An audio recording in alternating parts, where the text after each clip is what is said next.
So, Well, thank you. thank you so much. Thank you. Thank you. Hope to see you soon. Please drop in first and third Tuesdays of every month. All right, great, thanks. This is. Sorry. I'd like to call to order the village board meeting. It's Tuesday, July 1 at 6:32. Shall we stand for the pledge of allegiance? I pledge allegiance to the flag of the United States of America and to the republic for which it stands, one nation, under God, indivisible, with liberty and justice for all.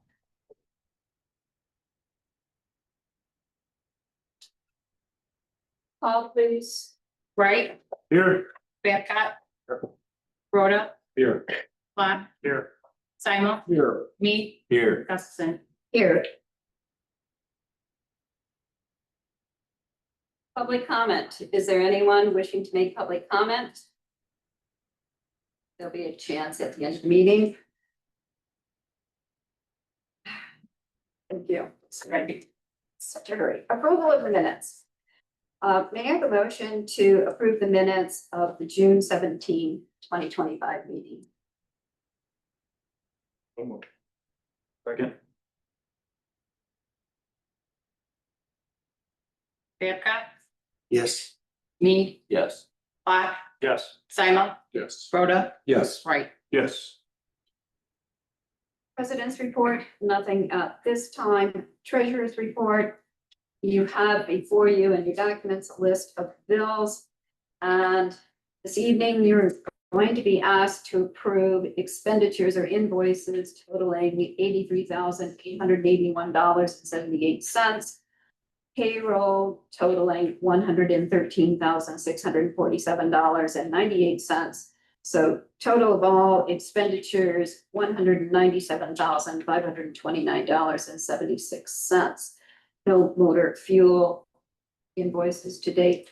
So may I have a motion to pay the bills and payroll? So moved. Second. Wright, Yes. me, Yes. Clark, Yes. Simon, Yes. Rhoda, Yes. Babcock. Yes. You notice that we have several things on the consent agenda.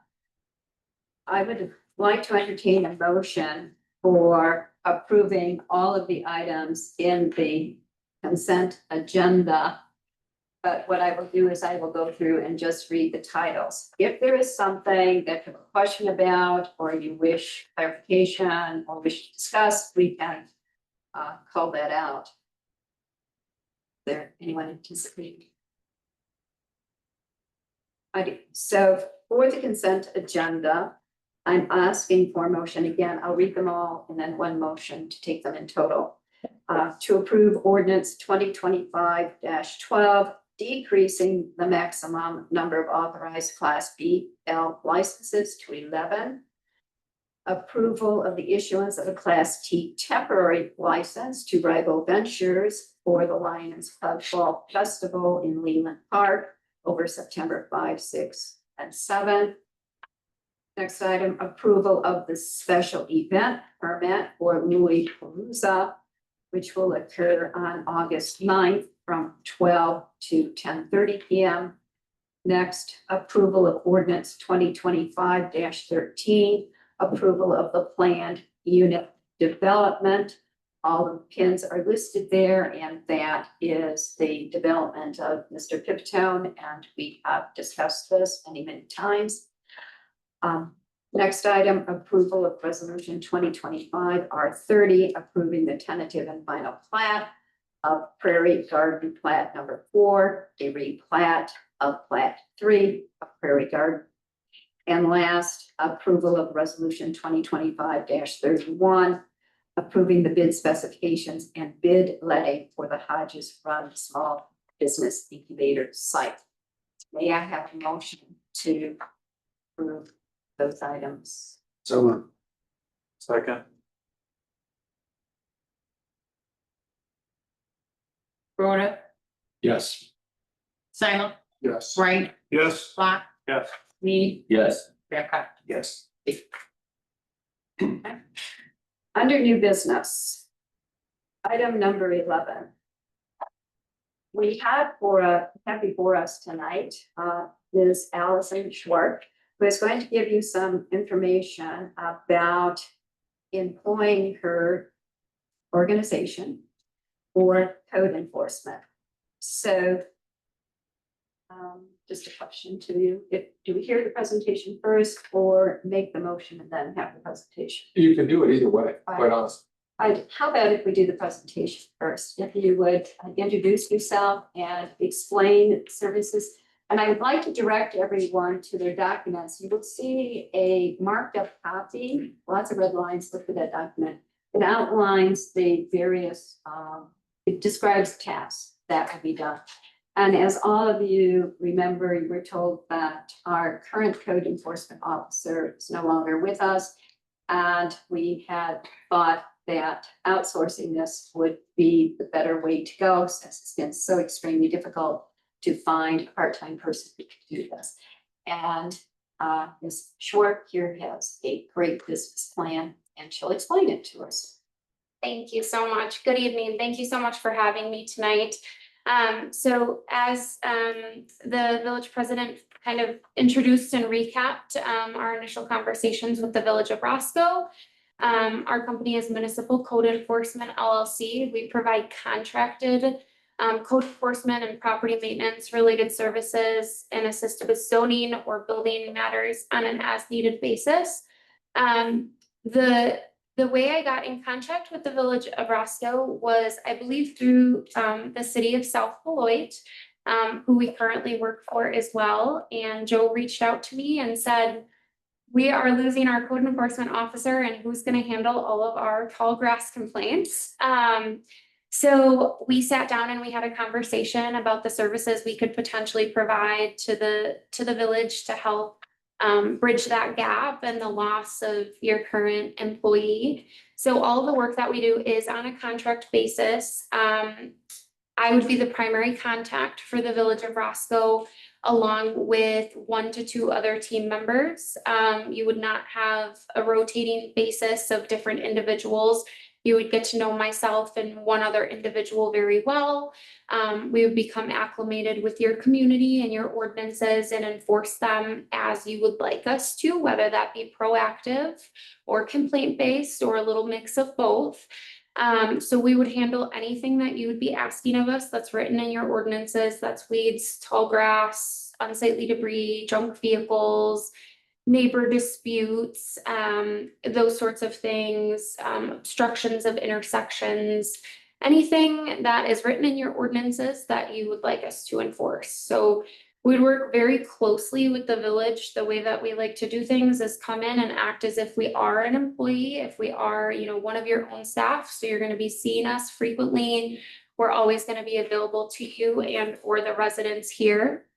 Complaints would still run through the village of Roscoe. And there really wouldn't be a change to how the village is currently operating code enforcement. We would just step in and act as that representative for the village versus an employee. So we have prepared a sample contract, which I believe you have in front of you this evening. That is flexible and we can, take out or put in whatever we need to, and I'm happy to answer any questions for anyone. I'll start. So contractor agreement tentatively for direct form says 20 hours a week is what we're looking at. Julie.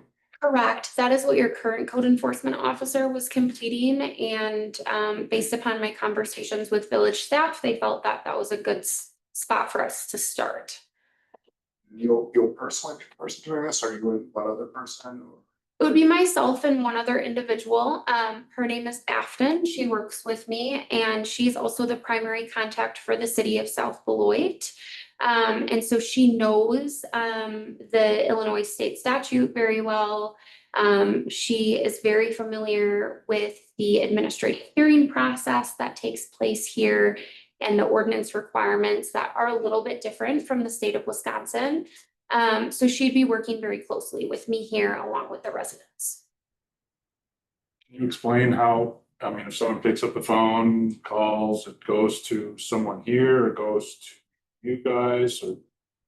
Yeah, absolutely. So it would run through I think Joe and I discussed that it would run through the Village of Roscoe's setup phone number. And so we would be monitoring that and checking that and responding to residents whenever they call in, but it would be the existing phone number because there's already one set up. So that goes, then transfers to your number? Or does someone here have to answer the phone? We're talking through that, yes, but it'd be it would go to them, so it would be voicemail going to them as it is right now, or they would be directly answering it Okay. during the hours, but we set it that way. And the same with email, it would still be that code enforcement, Village of Roscoe, roscoe.gov. Okay. And that would go to them, so they would have it, and we would still get copies of those, so we would know what's going on, to keep track of it, but they would be handling all of the whole process. How do you guys visually, we get 1,000 lawn complaints. How do you guys visually go see those? We go out and we complete inspections, so we will be in the municipality, probably a few times a week. We will go out, and if we receive a complaint, for example, on grass or tall weeds, we go inspect the property, we take inspection photos with timestamps, and then from that point, we save those into the property file. We draft a violation notice and we mail that out.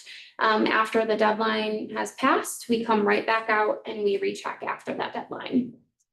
Allison, would you summarize for the board how they would be informed of the various ways, the complaints you got, the tracking of them, and the disposition of them? Sure, absolutely. So we prepare a document that we call a monthly activity report. And that's an Excel spreadsheet that we create that gives all of the details of what we're working on and what we're doing in the village. So we would create that report for you. It would have information on every property that we're currently addressing, where we're at in the process, if we've spoken to them, if we've granted an extension, or if we've marked into compliance. And at the end of each month, we would send that out to you all so that you could review that document and see what we worked on that month, and then also see the progress that we've made on things.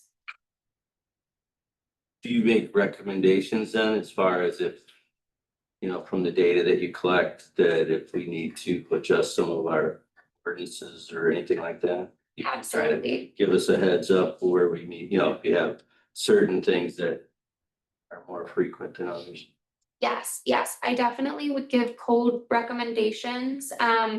If I run into something that I feel like might potentially need tweaking, or maybe is no longer valid or matches the state statute, or maybe it's an ordinance that you don't use or you don't want, or it's completely outdated, I would give recommendations, and then I would work with village staff or the attorney if they wanted to proceed forward with a code amendment.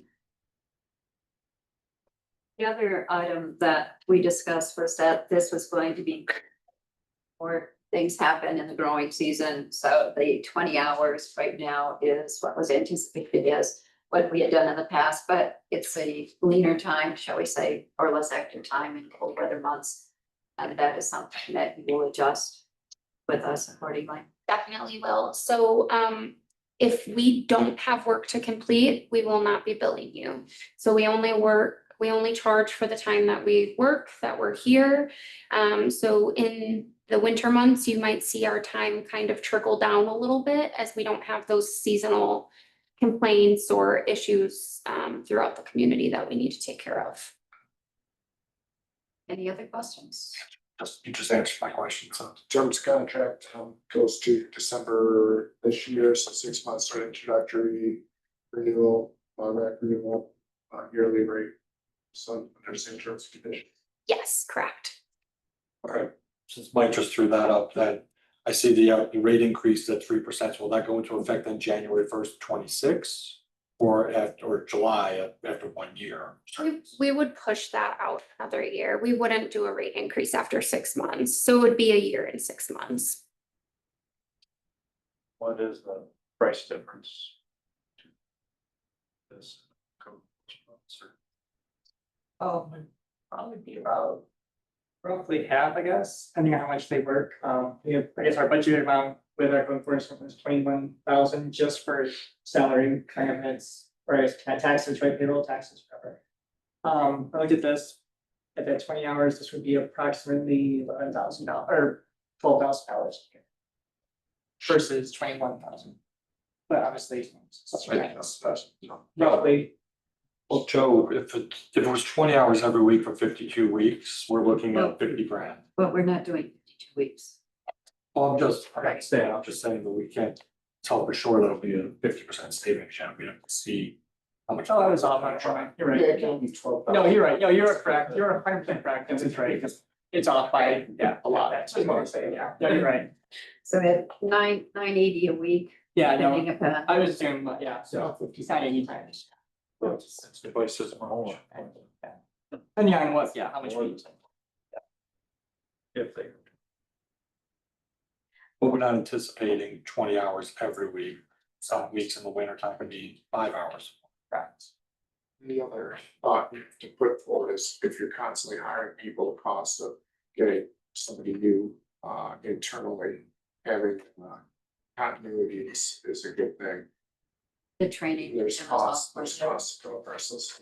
And do you want to mention like how many other roughly how many communities you do this for? Yeah, absolutely. So we started in Wisconsin, primarily in Walworth County, about 9 years ago, and we're in approximately 30 communities right now throughout Wisconsin. And slowly moving into Illinois as there is a need for it. And I say this one, I have it bring it up because it's hard for everybody to find that sort of that part-time, even full-time code enforcement person. Throughout here, South Lloyd, obviously other municipalities around here as well. We're always constantly trying to find that. Yeah, we see that with the part-time staff, there is a lot of constant turnover because there's a lot of individuals who will seek a full-time position or something different. And so you're having that constant turnover. So by the time you get someone trained and acclimated to the way you like things, they're kind of out the door. And so it is nice to have that longevity with a contracted service. You know, we'll stick around for as long as you want us to. And also, this is the going rate, right? So you're probably template these contracts or agreements between all the municipalities in the area, right? So it would be sort of naive of us to think that we could get somebody individual do it for sort of some before. Also a note too that so we have a code, so with vehicles, you have your own vehicles, tracks, right? Yeah. And they have their own equipment, their own computers, whatever else they're gonna be using, so that's obviously saving as well. We have an extra vehicle here, right, currently. We went with this intention would be we wouldn't need that other vehicles, so we back to enterprise, trade that back into our, like when you apply it to our other. So that'd be a cost saving as well. Even though we are early on in that vehicle. Savings. Any other thoughts, questions? Thank you. Thank you so Right, much. so we have before us then, the grass is growing.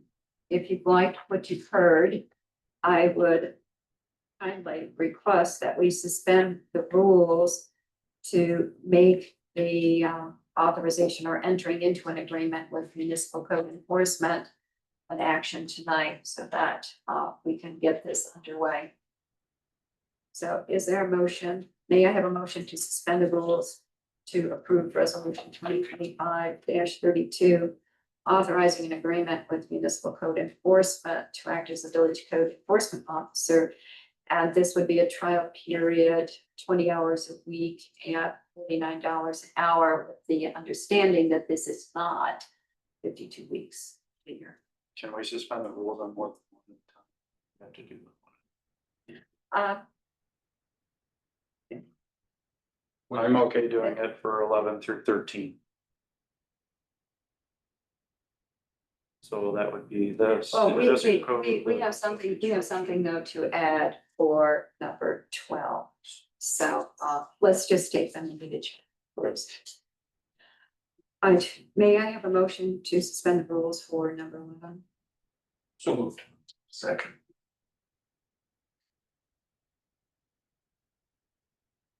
Clock, Yes. Simon, Yes. Wright, Yes. me, Yes. Rhoda, Yes. Babcock. Yes.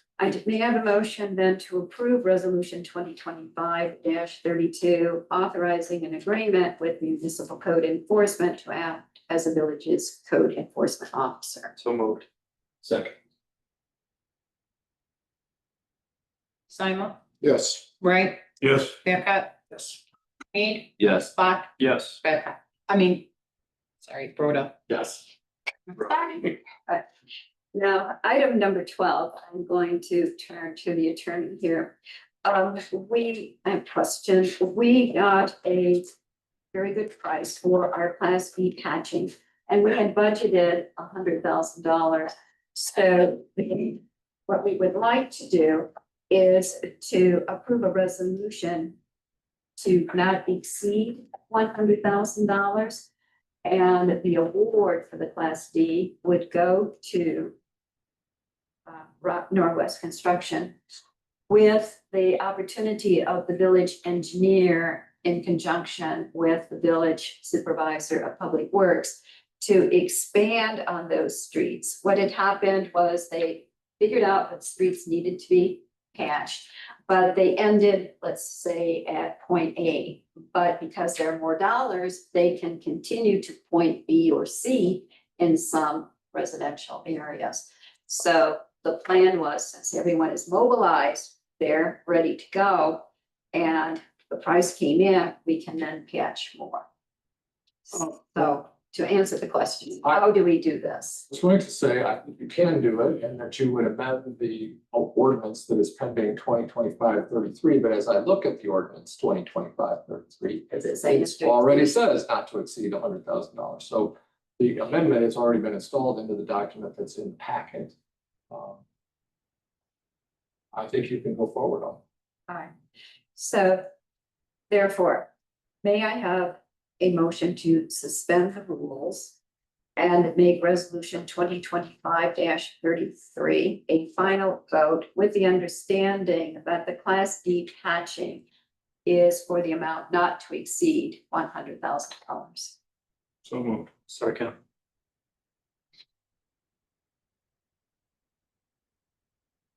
Babcock, Yes. me, Yes. Simon, Yes. Rhoda, Yes. Wright, Yes. Bach. Yes. Next, we need a motion then to approve the resolution 2025-33. So moved. Second.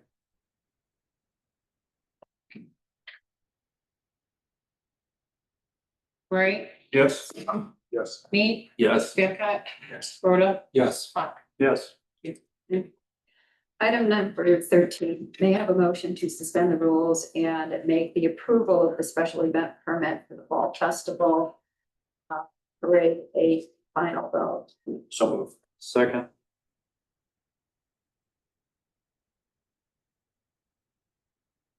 Me, Yes. Simon, Yes. Babcock, Yes. Rhoda, Yes. Wright, Yes. Bach. Yes. Thank you. And may I have a motion then to approve the special event permit for the 2025 Fall Festival parade? Second.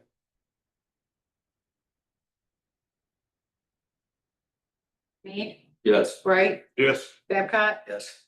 Rhoda, Yes. Simon, Yes. Bach. Yes. Thank you. Item number 14, this is a first reading of ordinance 2025-014, authorizing the continuation of the municipal grocery tax. And once again, the various information is in your docs, identifying what the cost of this would be to various segments of our population. And the per person, per family cost for the lowest half social and economic group is less than $25 a year. It is between $25 and $85 for the upper half. So the impact per family is low, but the aggregate means the village loses $100,000. And that $100,000 was part of our revenue in 2025, went into the general fund, expended on various services. If this is not reinstated, then in 2026, $100,000 of revenue will not be available for general services. Also, all of the other outlying communities have passed their ordinance. Roscoe would be the outlier. Rockford has passed it. Rockton, South Beloit has passed this. And anecdotally, I just took a look at what I spent over the last 4 weeks going to various grocery stores. Now granted, we don't have 6 kids to feed, but out of groceries totaling $308.08, my 1% amounted to $2.72. So $2.72 to use another municipality's roads, traffic signals, safety, and all of that seem to be a insignificant amount for such services. With Roscoe losing those dollars, as I said, those will be economies that you won't have to figure out in 2026. It does not provide us with any economic advantage to be the outlier and not have this.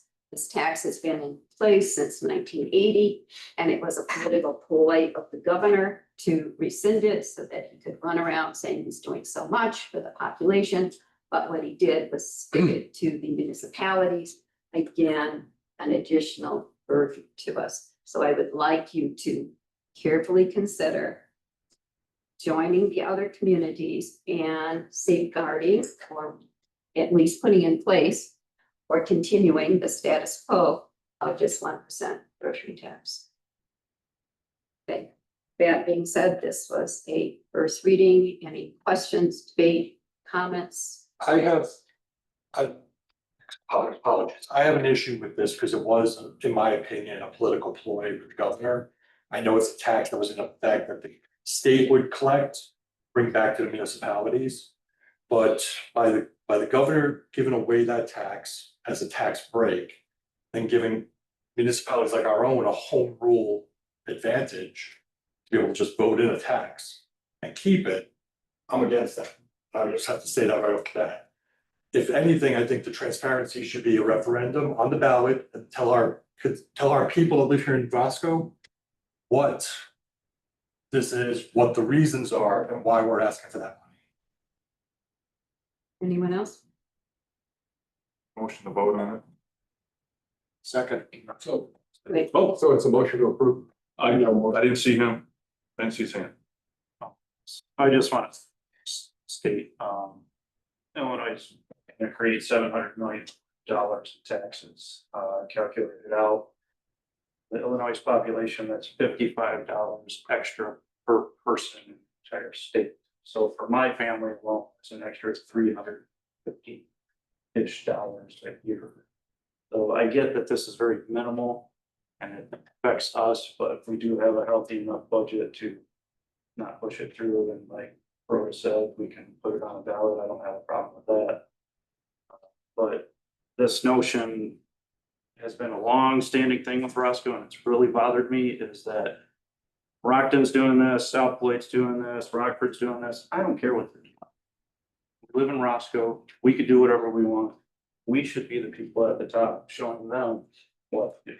And this should have been more of a media frenzy and whatnot, and saying, hey, we're not gonna do this, we're not gonna stand for it. So we could have forced some of the other communities to give their residents a break.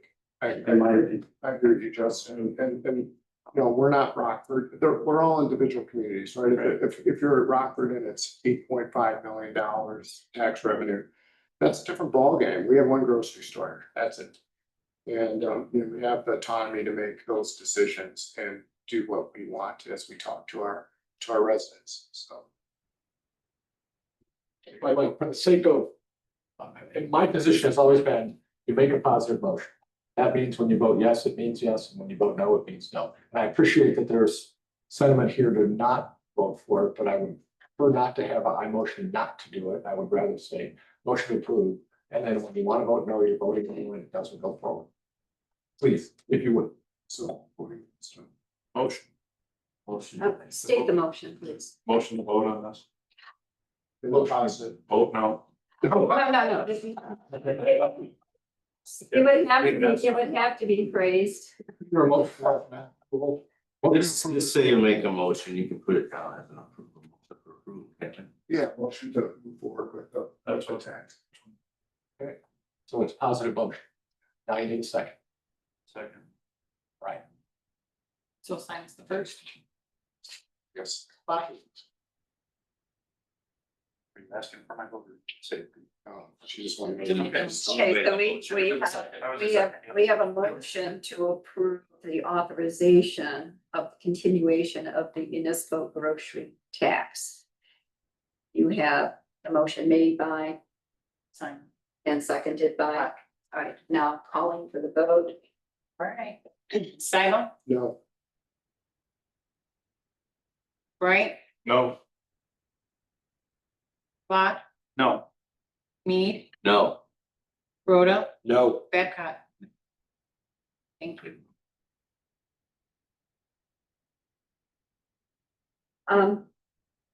Public information sessions and open houses, under item 15, you have them listed there. And the dissemination of those has gone out through the various avenues of social media. Anyone have any questions about any of those, how they're going to be conducted? just quick, all three of these will be here at Village Hall. Yes, All right, I wasn't Yes. sure about that one. it's an open house type of thing, and the contractors and persons who are in the know will be able to answer questions.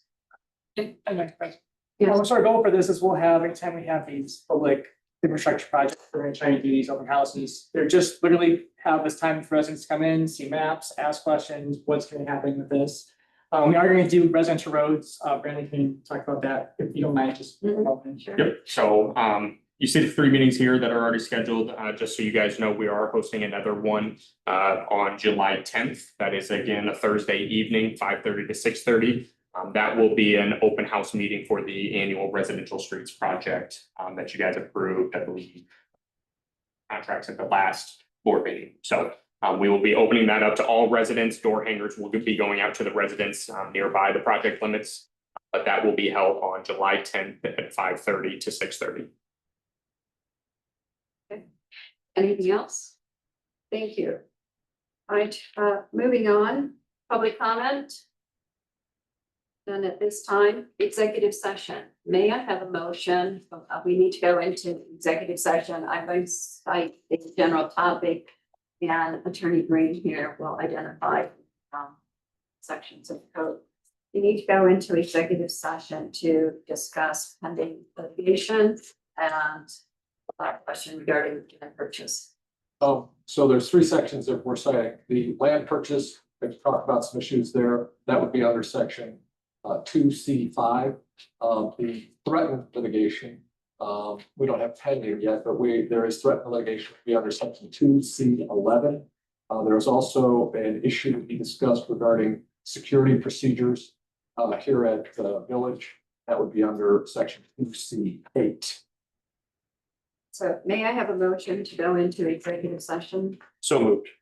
Second. Like the vote, please. Block, Yes. Rhoda, Yes. Mead, yes. Bright, Yes. Simon, Yes. Babcock. Yes. Yes, will be Chief Polly.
So moved. Second. Wright. Yes. Eden, Yes. Simon, Yes. Babcock, Yes. Black, Yes. Rhoda. Yes. No action was taken in executive session. May I have a motion to adjourn board meeting? Second. All in favor, say aye. Aye. Meeting adjourned at 7:49. A few minute break before committee of whole.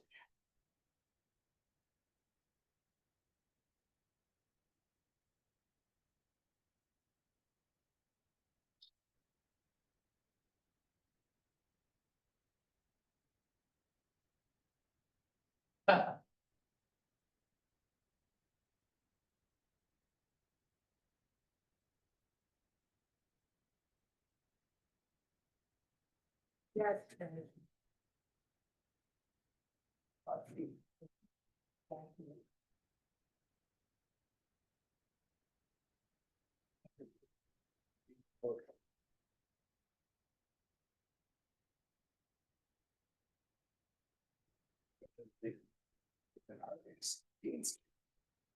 Oh, really? Yeah. It's in, oh, yeah. I see. Look, my driveway or a smart meeting, 90 degree. He lives next to you or he's next to you now? He's next to me. What is it? It's Michael. Meets it up by my knack. Yeah. Where were you? I don't know. I was 6 or 9 months. But you're looking. You came all the way, well, no, back to. But I was very good. I was just, you know. Sit up there. Same thing up there. I don't know. You know. Oh, it's nice. A great organization. Oh, yeah. Yeah. That was actually. When I wrote an email. That's the.